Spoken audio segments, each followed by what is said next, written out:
Documents that I have personally been involved in interacting with since 1996. I have another volume that includes a lot of files, and this is just to give you an idea that 22 years ago, when Art Bell called me one night and said, "Linda, I've got a box here, and it has come with some metal in it, and there's a letter." And he said, "I want you to investigate what this metal is." Well, at that time, what we had received were little ovals and round pieces and some strange things that looked like vents. And it came with, I thought, because we have the ability to do this by Zoom, that I'd go over with you what most people have not gone over. And this is the first letter that Art and I received April 10th, 1996. It's from, as I would find out from a phone call, I'm the only person who talked to him. Art never talked to him. After he had sent this, the man who was called the grandson in this, he called me to say that I want you to know that the type letter is from my grandfather's handwritten diary. He worked in the Army, he was in a security team, they ringed a craft, and it was wedge-shaped like a piece of pie, not circular and not lens-shaped. And he said, "I am in the Army as well, and I am heading off for Iraq, and I don't know if I will get back," meaning, will I survive?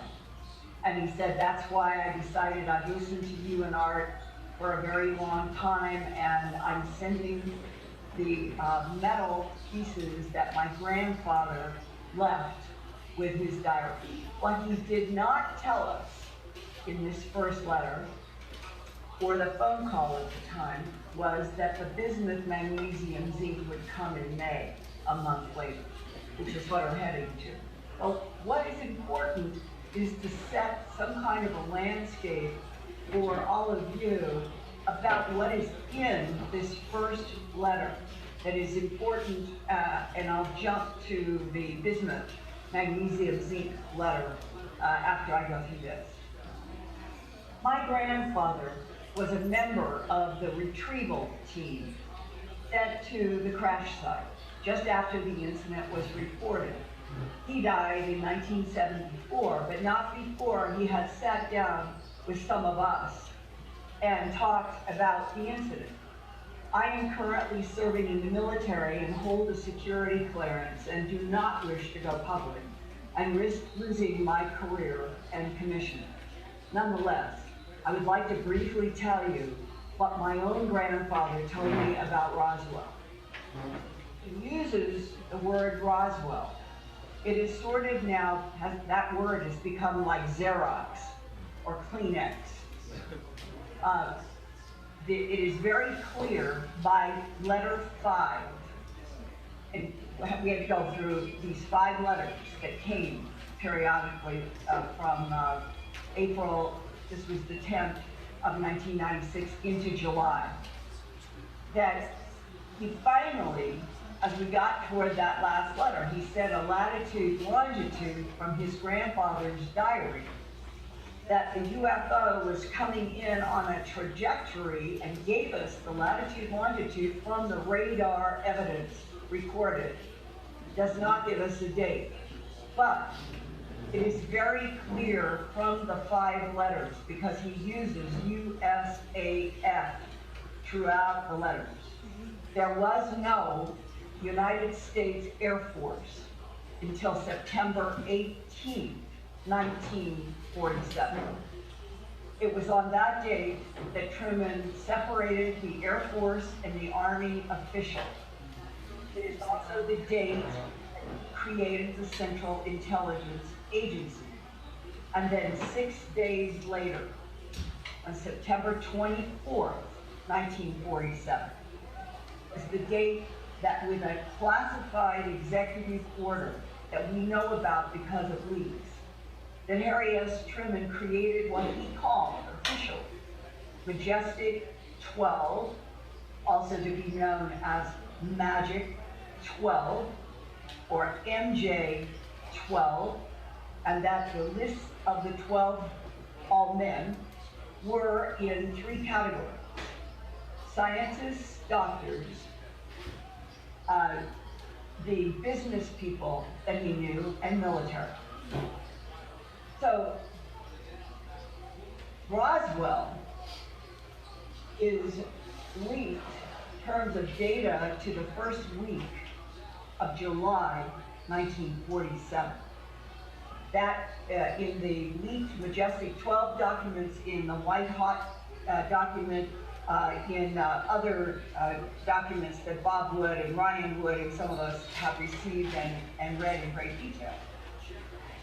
The dates that are used are what you all have heard about from the Roswell Daily Record: flying saucer crashes on ranch in Mexico.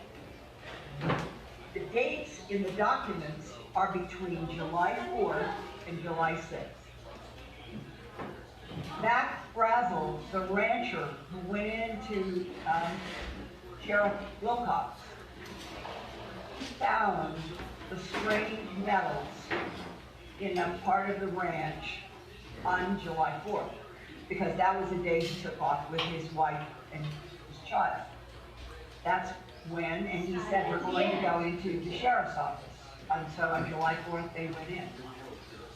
And that is important to keep that between the Roswell Army Airfield in 1947, you have to go at least 75 miles northwest into empty, totally empty ranch land. Corona is 35 more miles from the site. So this crash site, the original one that everybody's heard about, was not close to Roswell and it was not close to Corona. But it was tied to Corona because back then 35 miles was considered kind of not much distance. So when you hear anybody say the Roswell incident, there really is just July 4th to July 6th and everything that we learned about that, and that the government covered that up with a phony weather balloon story, which is admitted in the famous Eisenhower. There was a document that was an Eisenhower briefing. He became officially president in January of 1953, but the Eisenhower document bears the date of September 18, 1952. So that means that this general who became president, if you rack the time all the way back into England where he was and where he did a lot of the World War II discussions and strategy with Prime Minister Churchill, they were dealing with UFOs and Foo Fighters and all of that right around the time we entered the war.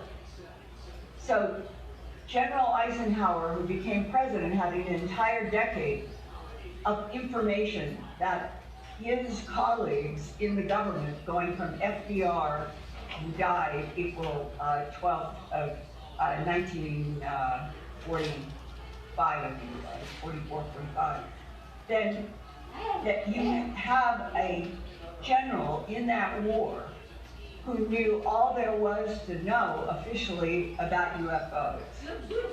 And in that document, it says boldly, we used the strategy of a weather balloon to cover the crash at the ranch. It says it flat out. Now, I don't think we've seen that document before. The Eisenhower document? I have had it published in An Alien Harvest and my 2-volume book, Glimpses of Other Realities, Volume 1 and 2. An Alien Harvest goes back, first printing was 1989. It's been through many. Then Glimpses of Other Realities, Volume 1 and 2 took me 8 years to do. The first volume came out at the end of '93, and then the second volume came out in 1998. And these documents that I'm referencing, all of them are in my books. So what's important is to keep in your own mind that the Roswell, even though it is used in here, that's July 4th to 6th, 1947. It's very clear from the US Air Force in these letters that it has to be after September 18th, 1947. So it's probably 1948 and 49 and all the way back to 1983 when I started trying to do the hour for home box office.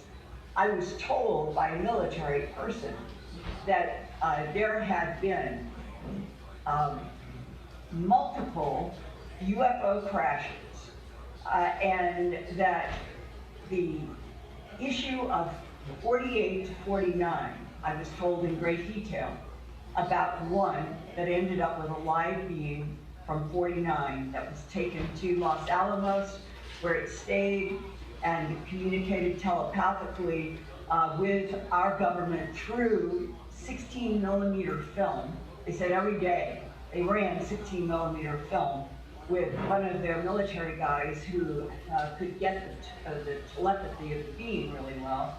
And they said someday they hope that they're going to show the world the 3 years of the telepathic discussions, and that the Air Force captain who had this dialogue with this being that they had gotten from one of the crashes in 49 said that the part that haunted him of everything that was telepath was the gray type being. Telepathing, we put you here, we made you, we put you here, but you have to live it. Implying that all of humanity and the planet is a laboratory experiment. So that's the kind of content that they were getting in 47 to 50. So now, he's talking about his grandfather died in 1974. And he said, I would like to briefly tell you what my own grandfather told me about Roswell. In fact, I enclosed for your safekeeping samples that were in the possession of my grandfather until he died, and which I have had since his own estate was settled. As I understand it, they came from the UFO debris and were among a large batch subsequently sent to Wright-Patterson Air Force Base in Ohio from New Mexico. This is also another clue that this is later. It was Wright Field up into the middle of the 40s. It did not become Wright-Patterson Air Force Base until the end of the 40s, which then reinforces that I do not think this event, even though they keep calling it Roswell, it wasn't on Roswell, and I'm going to show you in a minute where, based on these letters, where I think it is. My grandfather was able to, and then the word appropriate is in quotes, which is a nice way. He's trying to say, my grandfather walked over to a UFO, pulled off material from the bottom of it when somebody wasn't looking. And that's appropriate. My grandfather was able to appropriate them and stated that the metallic samples are, quote, pure extract aluminum, close quote. And that is absolutely an honest sentence about the first shipment to our belt. These were all pieces that the first place that I went, because Art and I talked about the way they look, and they look sort of like aluminum. So I called Alcoa, said, and we were a known factor, so I would just say I'm with the Moulton Howe. I work with this radio broadcast, and we reach 5 million people, and we have received these aluminum pieces, or whatever they are, and I would like to learn from you at Alcoa. Could you have been the maker of this aluminum? Could you explain why they are in the form that they are and all of that? And after I shipped them off, one day I got a phone call. This was not a written report.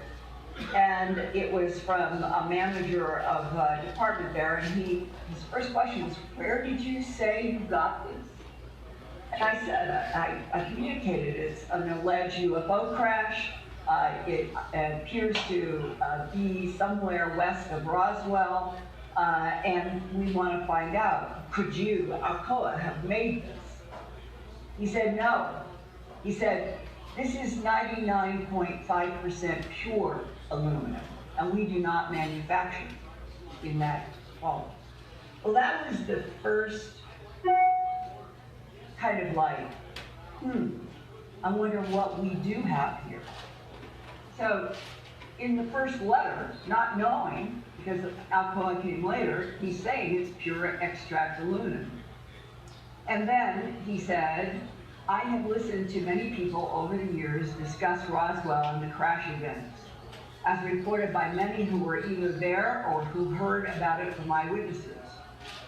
As my grandfather stated, the team arrived at the crash site just after the Army, Air Force, U.S. Air Force, which dates this after September 1847, reported the ground zero location.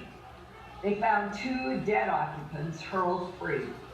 A lone surviving occupant was found within, and he uses capital D, little ISC throughout these letters, but twice in the letters, and especially he reinforced it in the 5th letter in July. Right from his grandfather's diary, it says was wedge-shaped.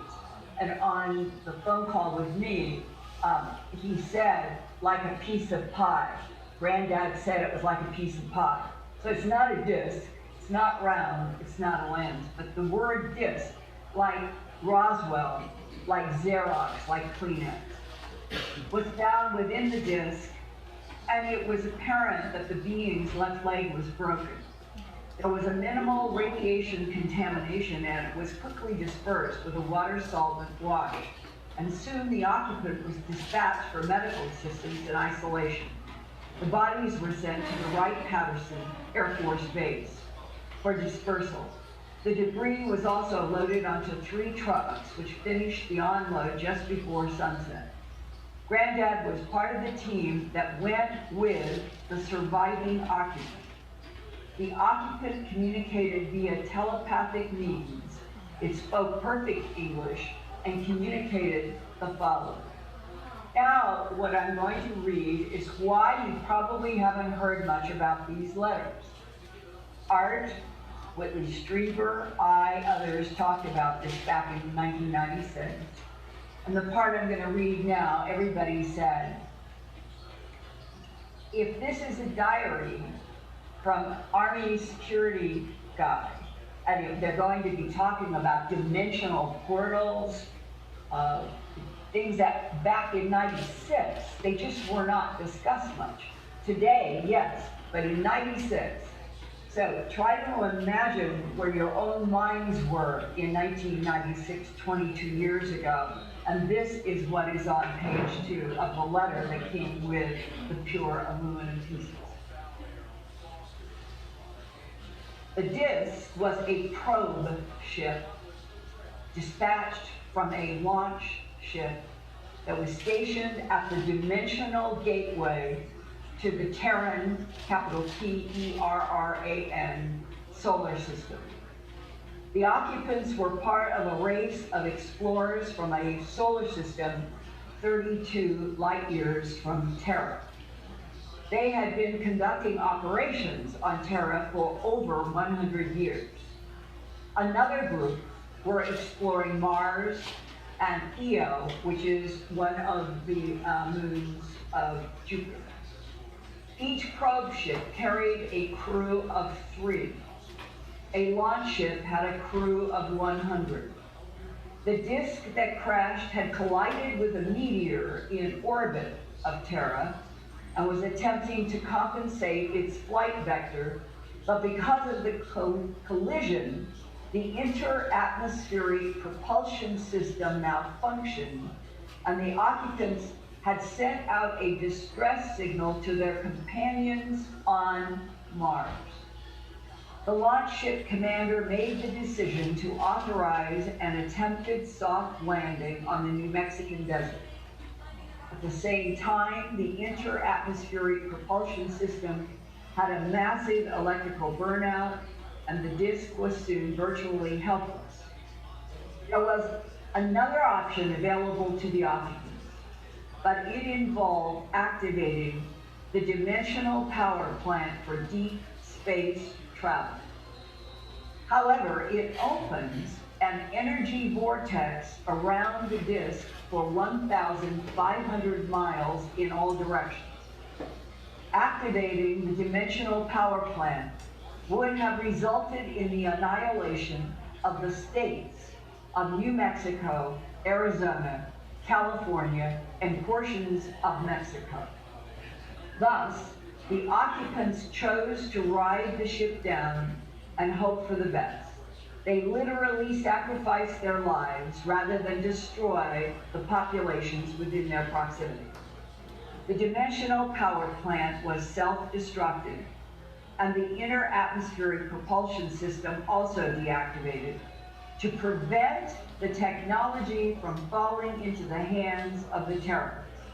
This was done in accordance with the aliens' standing orders in regards to any compromise with contact experiences. Now, what's interesting, this is not the only place in these letters where it is suggested that the aliens were in some kind of technology distress not expected, and that they activated a self-destruct to all of the propulsion systems in the craft. That may or may not make where we're headed, the bismuth, magnesium, zinc, totally useless.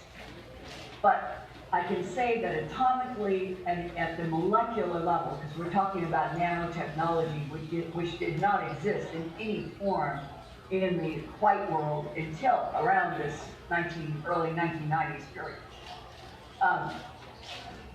Into bismuth, magnesium, zinc, and how complicated it is. Several scientists and I have talked about this, including Hal Puthoff and Jacques Vallée and I and others.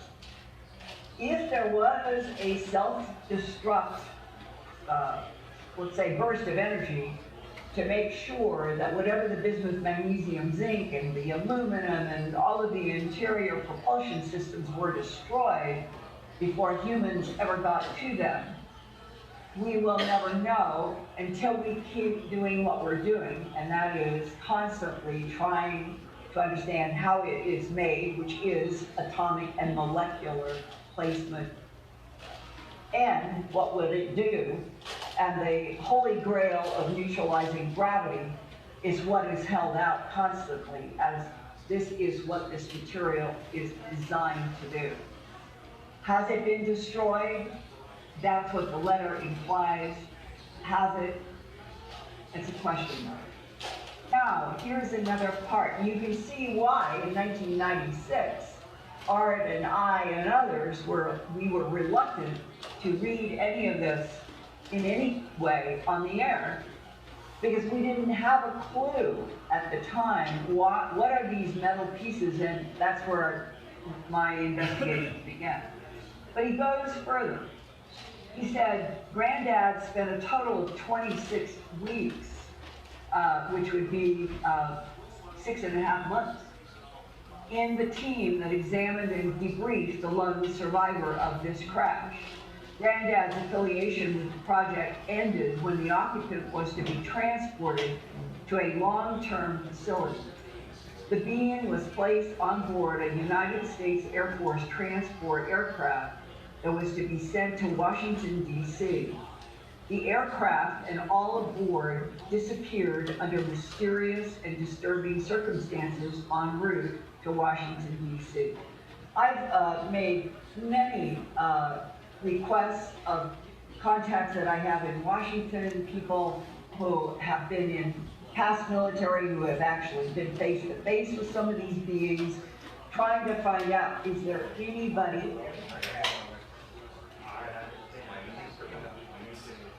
Steve, you're overwriting it, brother. Steve, your mic. God bless you in your knee surgery. Sorry.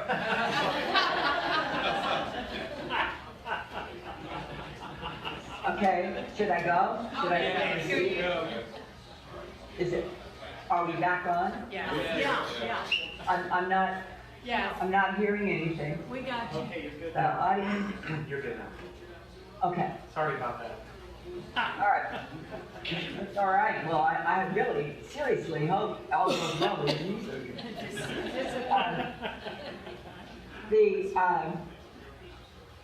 And I'll appeal to you guys, this is the kind of thing I would hope that MUFON and other groups could take on. Is there any evidence anywhere that in 1948 or 1949, maybe an obscure mention in a newspaper, that a plane was reported missing? Anything that would be, I think it's not after 48 or 49, so it would be 2 years. Have always wondered if there was anything that ever made it public or the newspaper about a mysterious disappearance of a large military craft. So far, nobody has ever come up with it. But that's what this letter says. And then he goes on, and this is from his grandfather's diary. It may interest you that 3 fighter aircraft dispatched to investigate a distress call from this transport airplane experienced many electrical malfunctioning system failures as they entered the airspace of the transport that had allegedly the beings going to Washington. As they entered the airspace of the transport's last reported location. No crash or debris of the transport plane was ever found, and the team, the security team that his grandfather was on, was disbanded. And then he comes back to himself, this grandson, army guy. I realize that I have likely shocked you with this bizarre and incredible account, and seeking to remain unknown likely does not do anything for my credibility. And the metal samples only will likely add to the controversy. So was letter 1. That's right, there is one last paragraph in 1. I am passing through South Carolina with an operational readiness mobility exercise in the Army, and will mail this just prior to this exercise, possibly from the Charleston area. I will listen to your broadcast to receive any acknowledging or confirmation that you have received this package. This letter and the contents of this package are given to you with the hope that it helps contribute to discussion on the subject of UFO phenomena. Now here, in this first letter, is a paragraph that Art and Whitley and Jacques and I talked about. I agree with Neil Armstrong, a good friend of mine. Why would Neil Armstrong, the astronaut, and this Army son be friends? Maybe it was that the grandfather had a legacy in cybersecurity and may have met Neil Armstrong. Who knows, but that's the reference. I agree with Neil Armstrong, a good friend of mine, who dared to say at the White House, no less, that there are things, quote, out there which boggle the mind and are far beyond our ability to comprehend. Sign me a friend. Then, that was on the 10th. 12 days later, he wrote another letter. And in this, I'll just do a paragraph, that he said, the occupant survivor of the crash refused to disclose technical information about the craft, refused, despite a series of interrogative attempts to extract technological data. No means could be found to secure the information from the live beings that they were trying to communicate with. And he said that the grandfather wrote in his diary that there were always 2 security team members present at every face-to-face meeting with the survivor. The survivor had the ability to deduce thoughts and questions prior to our ever asking. Sometimes it became frustrating. The disc itself was literally dissected, and it was discovered that the propulsion system had actually fused together the many interior components. There were control-type devices forged in the shape of the alien hand, which were assumed as controls and activation surfaces. I had a man walk up to me in a conference in 2014, and conferences are good because they're protective for whistleblowers. And I had given a presentation, and I was totally surrounded by people, 30, 40 people. And the physicist, this is what I learned, this man was waiting. He'd been there the whole time. It was very clear. He was waiting for everybody to clear. And then he said, I know a lot about the bismuth, magnesium, zinc. And that began a dialogue. And I'm going to go from a piece here into the letter about the bismuth, magnesium, zinc, and then back to some more detail. He said, in the 1970s, from approximately 72 to 78 or 9, he said, I worked underground in S4 at Area 51. And he said that I worked on a slab of this material that was 6 feet by 3 feet. And what I'm going to show you is these were, you see, this is a photo that I took at the Franklin Mint because they had a special lens. What I want you to see those, all those layers. It's built like a torque cave, but the bottom is black and the top is silver because it is nanotechnology built. The black was always on the bottom of the pieces. And I was able to work with Carnegie Institute and University of Michigan and a lot of scientists about what is this, how is it made, and what exactly are the constituents. And the bismuth bottom was 1 to 4 microns. So extremely thin. And in that year of 1996, making this even more fascinating and ironic, that was approximately the year that I think it was in Nature or Science that there was a story having to do with the brand new huge frontier horizon that was coming on the planet, having to do with nanotechnology, which is manipulation of atoms and molecules, and said right in the article, 1 to 4 microns is the magic doorway into atomic and molecular manipulations, 1 to 4 microns. The bismuth in this metal, each black layer was between 1 micron thick to 4 microns thick.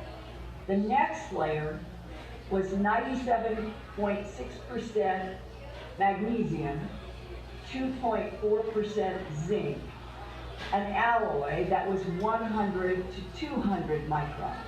That is a single hair. Just take one of your hairs and think about that. That's the width of the magnesium zinc, and the bismuth is about half the size of a human blood cell. Average human blood cell is 8 microns. The bismuth was 1 to 4 microns, so we are at the size of a human blood cell or less, alternating like a torte cake of approximately 30 layers, and that's what you're looking at here, those layers. And this piece was maybe 3/4 of an inch long, less than 1/4 of an inch wide, but I wanted, when I lived in Philadelphia and I knew an artist who worked at the Mint, and I knew that they had cameras because they did lots of exquisite detailed shots. So we used a lens that the Franklin Mint then used on small things, and that's how I got that photo.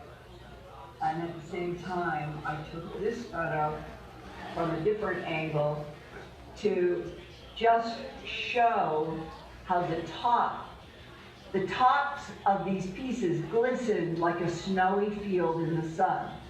You can't appreciate it. This was another thing that the scientists, they said, if these go back to 48, 49, and we started working on in 1996, there was just no oxidation, no deterioration, just bright, crisp, beautiful pieces. But all of them are small. People seem to think that everything was somewhere like that, or the biggest one I think was like that. 6 pieces, all small. And Art gave me, as I needed, various pieces. They would be cut. Like Whitley might get some of a piece, and I would get some of a piece, and Jacques would get some of a piece. So we were dealing as best we could with a very limited supply of a mystery. So I'm going to leave this and just want to come back to the letter that came on, it was written on May 27th, 1996. And my originals are faxes. Hard to believe, but that was the way we were communicating, Art and me, were faxes. So Art would get the paper letters, send them to me, and I would follow up. So from April 10th to the end of May, so now this comes almost 2 months later. There's just been the aluminum and other letters. And then suddenly, Art, I still remember, he called, he said, Linda, I got another shipment. And I have no idea what I'm looking at. He said, you've got to get into this. And I remember he said, it's weird. Okay, so this is the letter. It's a short one. I have listened with interest to the ongoing reports on the samples I sent your way, which means mine and what I'm learning about the aluminum. I noted that the researcher, me, discussing the testing of the samples, noted that basically it is merely aluminum. Well, I never would have said merely. I said it was 99.5% pure aluminum. And actually, this is precisely the same initial findings of Granddad's team. However, I neglected to include metallic samples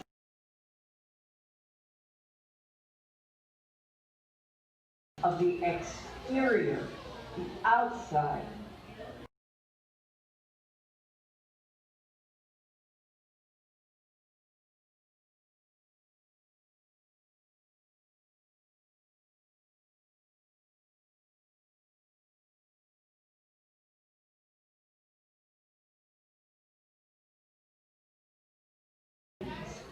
Came from the exterior underside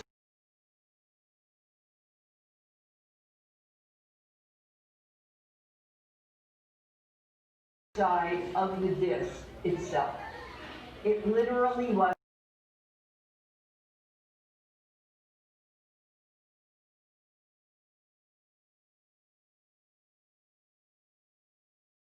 a shell-like shielding of the disc, brittle and layered, almost with a prefabricated design and placing. Well, it isn't almost. You're looking at photographs of something that was built atom to atom. That was confirmed for me by Cranford Labs in London. They had a piece and confirmed that it was entirely intelligently put together. Molecular and atomic placement, which is what we call nanotechnology today. Keep in mind, Mr. Bell, that these are the last of Granddad's samples. They have sat for years inside a closet with his personal effects. Because of certain concerns, I will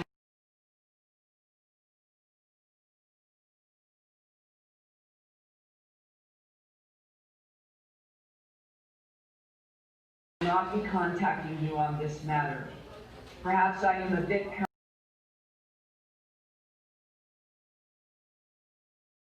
paranoid, but I do have a family and career to think about. I hope you understand. Hope these last samples are helpful.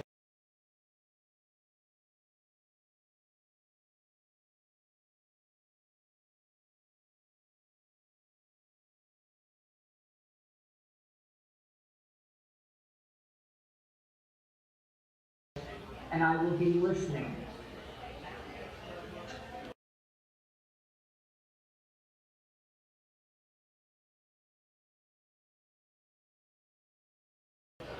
It was in the last letter.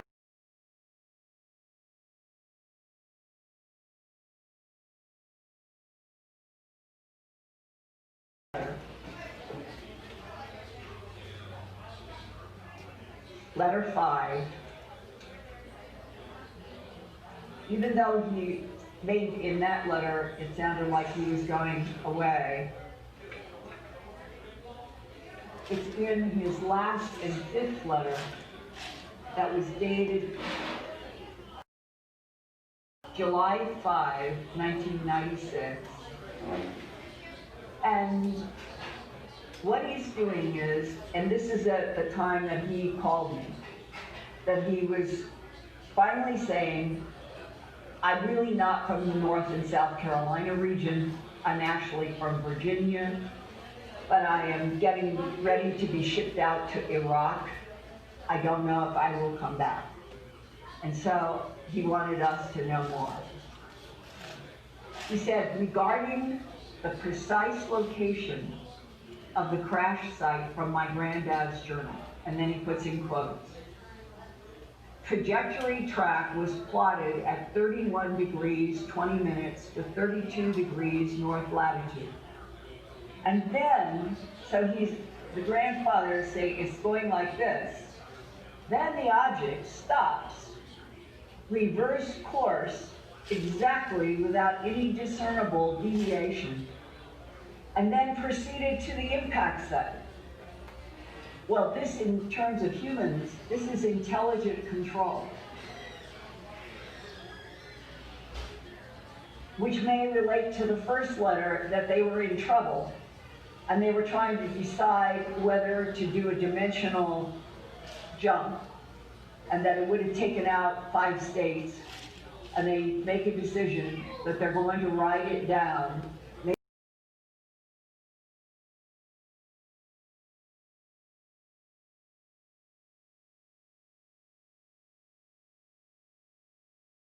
Maybe that's what this is about. The object reversed course exactly without any discernible deviation, and then it proceeds to its impact site between the San Mateo Mountains and Sierra Blanca, and the object debris spotted near, and it says near Roswell. Not possible if it's between the San Mateo Mountains and Sierra Blanca. And I'll show you.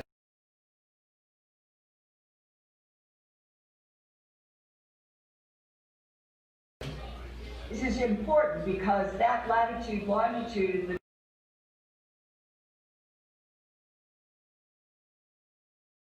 the description of the mountains from the grandfather's own diary. Let's see.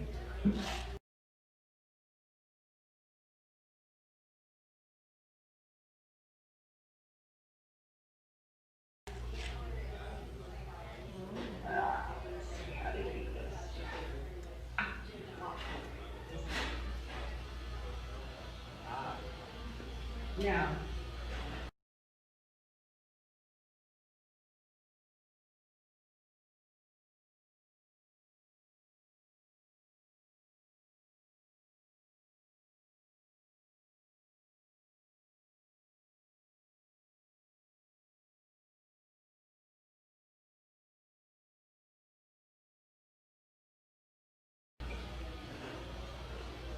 here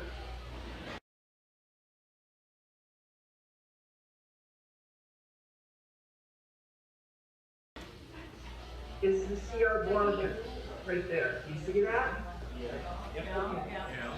Sierra Blanca. Here's Roswell. Wow. Roswell's all the way east. It's a couple of 100 miles from Roswell to this ridge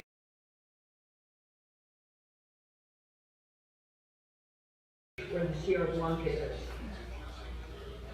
Then, here are the San Mateo.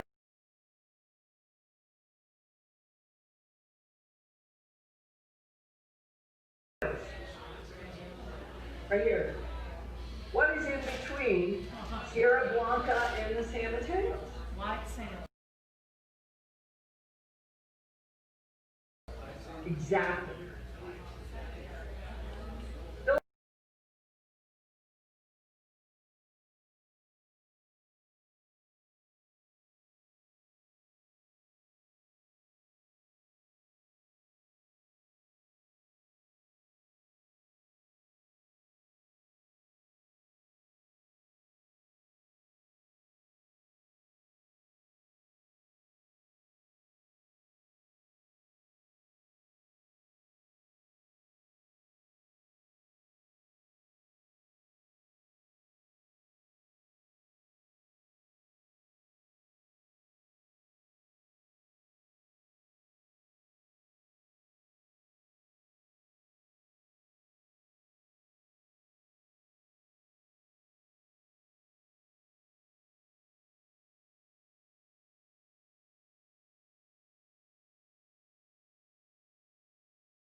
All these sophisticated physics calculations are that we might have something that this is what its function was or is right now on wedge-shaped craft in this universe operated by beings that are not Homo sapien, and that our government knows a lot about this, but duplicating what the non-human advanced intelligences that can work at atoms and move molecules the way children sit with blocks on the floor and move an alphabet. And how long will it be? How long will it be before the Army, the Navy, the Air Force, any of the black world labs are going to be able to do this? One of the estimates is said to be quite serious.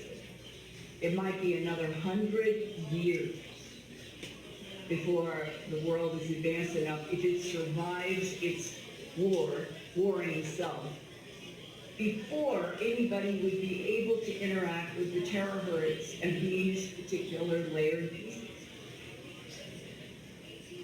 So I do not know, except that what I've shared with you today is that I have never worked on anything that taught me more, pushed me further, had me talk with incredible scientists about something that remains right now in December of 2019, out of reach. The physicists who have made hypotheses about what it would do. So I personally am convinced that the bismuth, magnesium, zinc, layered metal in operation with the pure aluminum with the monatomic iridium are designed as skins to go on extremely advanced artificial intelligent machines that don't even need any organic brain in them. And if the organic beings are there or they are not there, it doesn't matter to the use and the functioning of the bismuth, magnesium, zinc with the aluminum skins. These craft, everything I know, these craft can operate throughout this Milky Way galaxy without any organic intelligence. They are self-activating software. And their ability to neutralize gravity is their ability to separate their advanced craft from any influence on the planetary body or lunar body or whatever body it is in the Milky Way galaxy and beyond that they're exploring with this technology. And you have to read a lot, you have to study a lot about terahertz and neutralizing gravity and dimensional portals, which are without doubt now, if any of you, and this is important, I'm glad, my film, Antarctica, Alien Secrets Beneath the Ice, it is now in Amazon.com, video on demand. It is in Vimeo on demand. It has been there for a week in both. And that I've already started getting feedback from people who have served in the military and science that what Spartan 1 and Spartan 2 are saying in my documentary about the portals is absolutely true.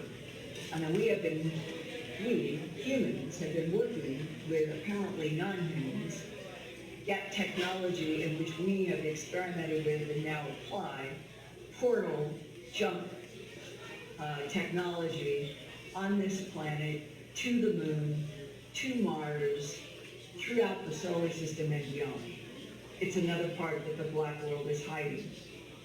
And I guess finally, I just feel, maybe I should say to you guys, how many of you feel that as we enter 2020, that the white world should be told the big truth, that we're not alone in this universe, and we should be told and shown photos and video, if not the beings themselves, that have been identified since at least the 1950s as categories of allied friends who help us, neutrals, which I'm told is the biggest category, don't care much about us, and the third, hostile, a smaller group. And I ask that with respect that it seems to me that after 70 years of programmed policies of denial and secrecy since World War II, that humanity is weakened by being kept in a state of ignorance.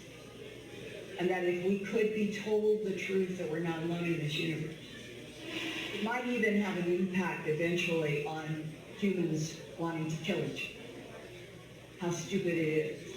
Wars are so stupid. And that just breaking through to the headline, we're not alone in this universe, and intelligences have been interacting with this planet for at least 270 million years.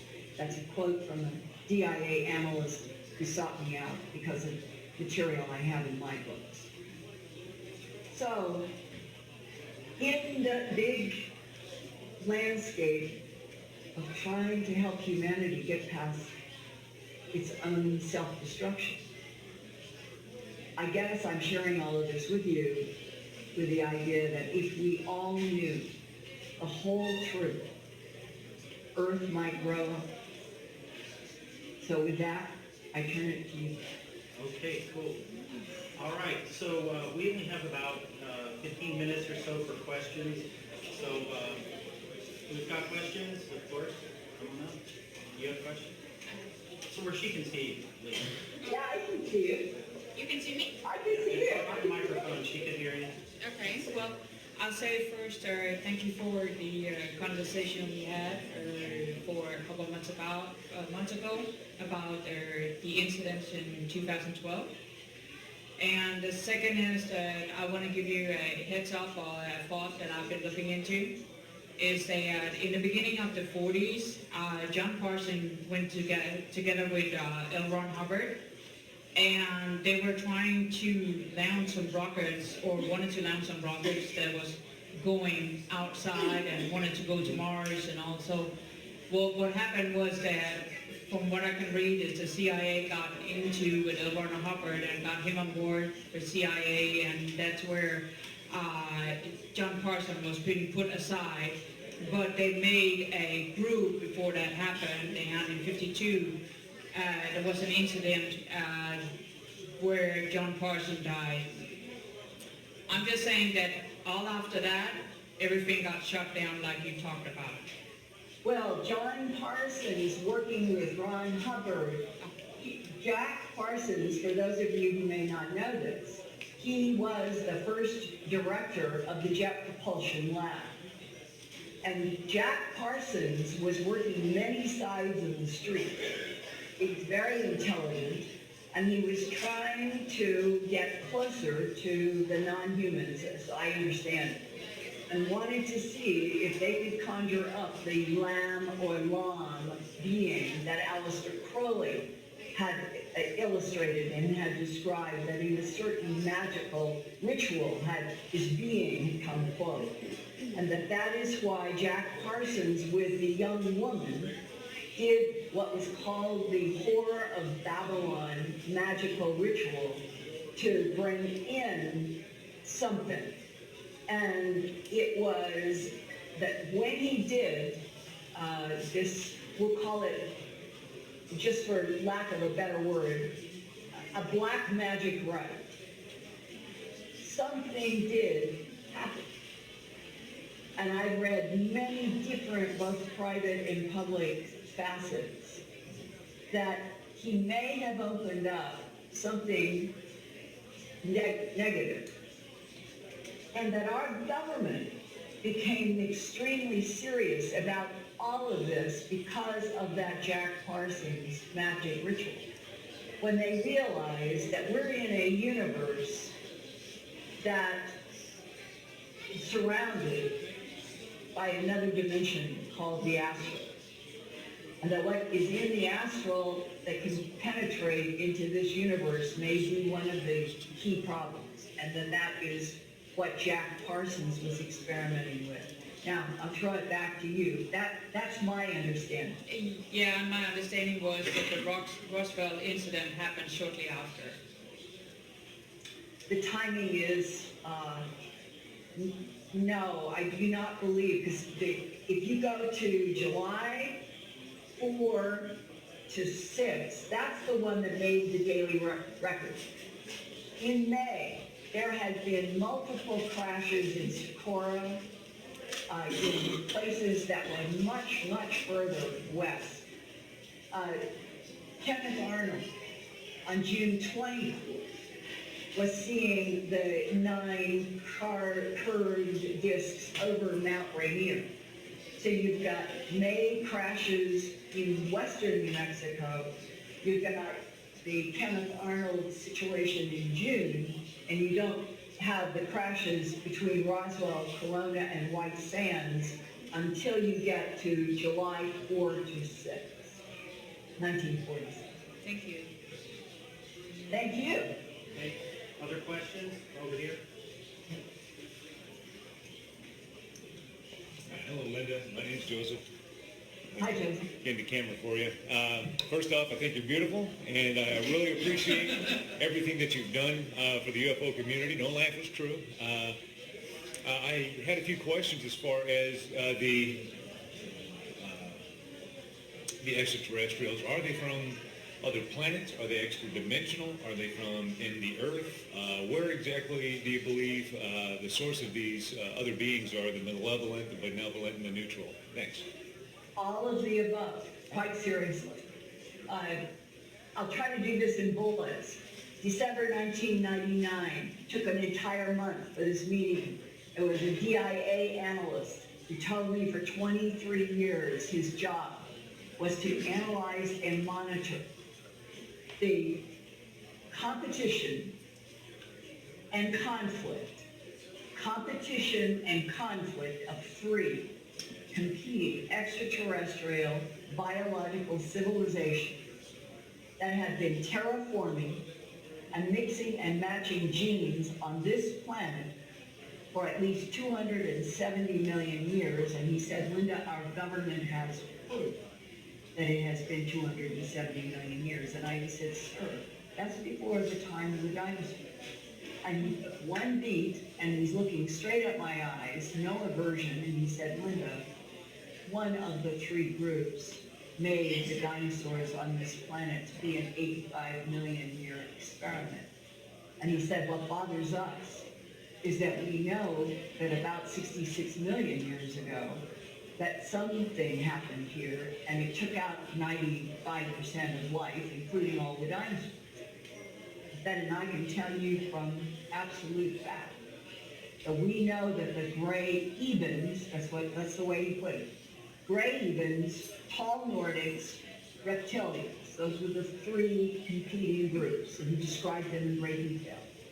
And he said, and we know that the gray evens, which actually might be entirely artificial intelligence that is the residue of a once upon a time organic intelligence in this universe, and that they are the brightest of them all.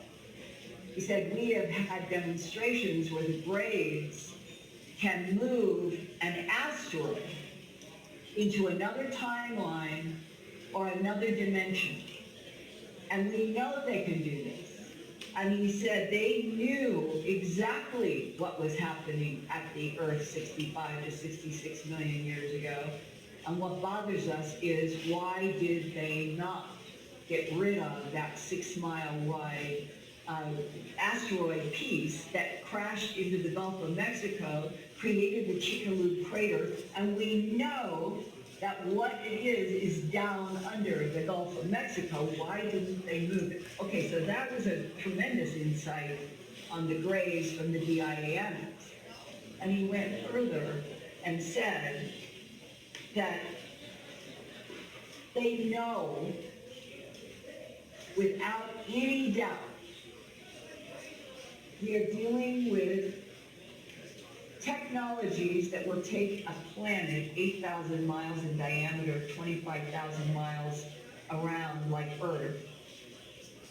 And they have technology that literally analyzes the entire spherical geometry and volume of any planet. And in doing so, they then discovered that there are huge, huge gas bubbles between the magma and the crust.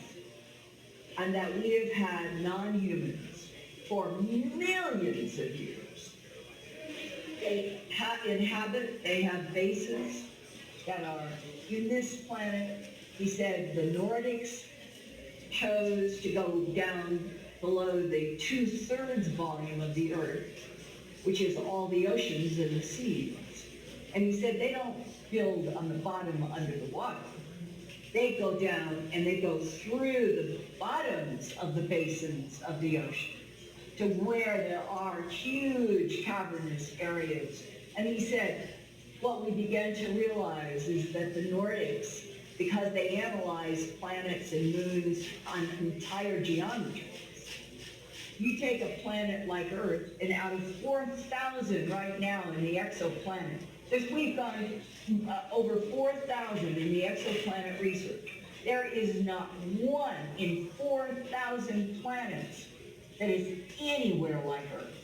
And so he said the Nordics they know how to go through matter that's nothing. They go into the caverns. They've been based in huge populations because he said what do you think this planet would look like if you took away the water? And my first reaction was like a child. I said, well, probably like a apple core. And he said, Linda, what is the dimension of this planet? And I fortunately remember these things. And I said, 8,000 miles. And he said, what's the circumference? I said, 25,000. He said, what is the deepest ocean? He was very Socratic. It was like I was dealing with Aristotle. And he said, what is the deepest ocean? And I said, well, I guess it's the Mariana Trench at about 7 miles, 6.5 miles. He said, okay, put 6.5 over 8,000. And then it hit me. I've been carrying this elementary school idea that if you took the water away from the earth, it would look like an apple core. 6.5 miles over 8,000. Our oceans, as deep as they are like Super thin. just slight erosions on this huge planet. And that when you actually begin to study, and I find the geophysics of this planet absolutely enthralling to study, and you realize that at the center of Earth, it is not hollow. Gee, it is an iron crystal sphere. It is the most extraordinary when you look in books where they actually now can show you what the hexagonal structure under all the pressure of the earth is on that iron. It is a crystal.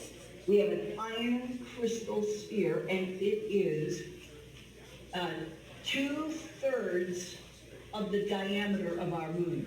Wow. That is how big the crystal sphere is at the center. It is turning, rotating inside of like a river of almost 100% iron with some nickel in it. That's the dynamo. That's what gives us these magnificent magnetic fields that protect us from solar winds and all cosmic rays. Without it, this would not be a planet where anything could live 93 million miles from the sun and survive. This big, huge dynamo at the center of the earth gives us life that we have on earth. Now, when you go outside of that huge iron crystal, you come to magma. And magma is sort of like the consistency of jello. It's not liquid, it has substance. And the temperature gradients through the magma, it cools. It gets cooler and cooler and cooler. Where you get to these concepts of these huge caverns are where you are between the magma layer and the crust. And where humans live on this planet, the average thickness is only 5 to 25 miles. Wow. 5 to 25 miles is the average all over the earth wherever there are humans and animals on land. Put 5 miles over 8,000 miles diameter. We're living on the paper. It's like Kleenex. The Kleenex is what we're living on. And so think of the volume, as this DIA man was teaching you, that if you're the Nordics and you want to do laboratory experiments on Earth, you just go down below all of the oceans and you occupy 2/3 of the Earth without humans having Earth. Fascinating. Thank you so much. I appreciate everything you do for us. All right, well, everybody, thank you so much to Linda for being our guest today. Unfortunately, they're running us out of this place, so we got to wrap it up. But I want to thank you so much for being our guest today, Linda. You were great, and we really, really appreciate you. Everybody, Moulton Howe.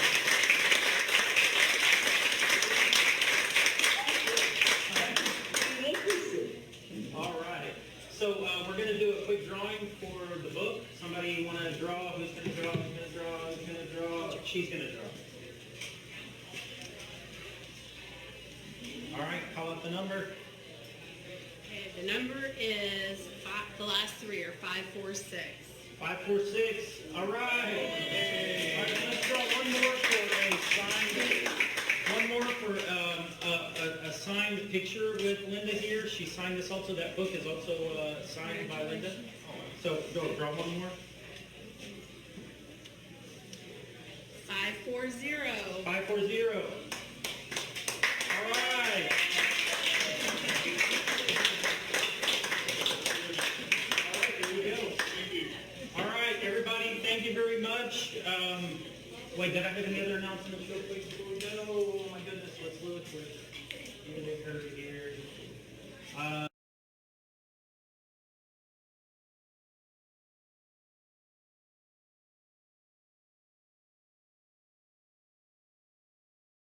Looks good.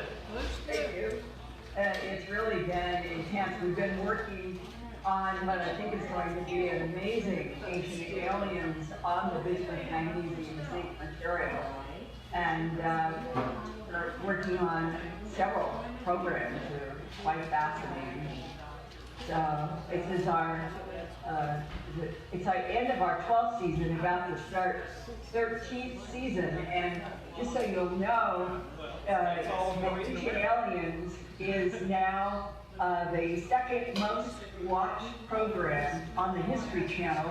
The first one is The Mystery of Oak Island, which Prometheus also produces, and that we are at a point of doing 40 or 45 programs now a season. And when Ancient Aliens started in the first decade, it was only 12 a season. So it's gone from 12 to over 40. Wow. Yeah, it's a lot of work. Yeah, I remember the first season wasn't so many. I'm kind of surprised Oak Island is the number one. I am too. I think it is a surprise to Kevin Burns and those guys who run Prometheus. Aliens has been number one for quite a while, and we are the number one TV program in India and Malaysia and Hungary and a lot of parts of the world. And the History Channel looks at Ancient Aliens as being the big icebreaker in all of the programs related to phenomena. And we're in the 12th, so this is 12 years. And I've been right from the beginning. The first show, they called me up and said, can you drive down to Roswell and meet a TV crew to go out to an area where the alleged real crash site from July of '47 is. And so I drove down, met the crew, and we got out to this area, and it was 70, 80 mile an hour wind gusts. It was like the temperature was dropping into below freezing. We knew that it was going to be cold, but we didn't know it was going to be 70, 80 mile an hour wind gusts. And I had on a ski parka thing, thank God. But when the crew said, Linda, we want you to walk along this road, and we'll have the Roswell crash behind you, this crash site. And we did rehearsal, and we started the actual filming, and wind came. It knocked over one of the camera tripods. It took my entire breath away, and that's how we started Ancient Aliens. We could hardly breathe, let alone walk. And the crew said, well, we've got to get this shot. So we stayed there, and I must have had to have done that 10 times, just trying to get one trucking shot in between the huge wind gusts. None of us have forgotten that. But why I explain it is, it's a testimony to how so many things in television are way more difficult than anybody would ever imagine what is going on behind. Oh yeah, I was at the Alien Con that they did in Dallas a couple of months ago, And, you know, you had a whole lot of the Ancient Aliens gang there, and they were telling a bunch of the behind-the-scenes stories about all the places they've been and all the crazy mishaps that go on while we're trying to film and all. Yeah, it is. It's just incredible. And a couple of nights ago, we did not end shooting until midnight, which then you don't get back to your hotel till 1 or 1:30 or 2. And those are just it is really intense. It is working 18-hour days. Wow. Very good. Well, we should have some more people. We're in a new location. It's not our normal location, so I think some people are having trouble finding the place. Well, it may be also buying pizza and stuff. Parking is also going to be a problem. Parking a problem? Oh, yeah. Today? Last time when we came, the one time, there was no parking problem. But Pretty cool. anyway, you got a few minutes, Linda, if you need to, do whatever.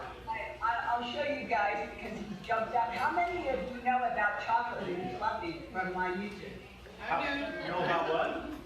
My Chocolate and Fluffy, my big cats that I introduced my Earth Files YouTube broadcast on Wednesday. That's what I was asking. How many of you know about the cat?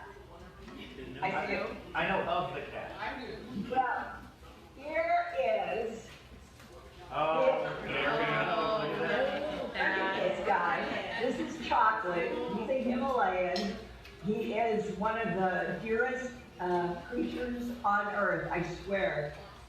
He's loving, he's wonderful. He has grown to be a really big cat. And I started with the cats 2 years ago, just thinking on that one show that what I was dedicating basically was that we're on a planet where humans should cherish all life instead of be destroying each other and destroying the Amazon rainforest and destroying animals. It was like an appeal. Love these creatures, and they have souls just like we do. And now his brother is the all-white Fluffy who's downstairs playing, and now these guys get letters from all over the world. People ask me as much about Chocolate and Fluffy as they do about UFOs.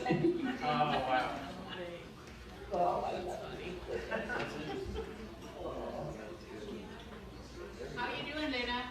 We got you. How are you? Hi. Hey, how are you doing? I really actually feel very enervated. I've had maybe 4 hours of sleep for the last 5, 6, 7 days. Pass the microphone around so she can hear me.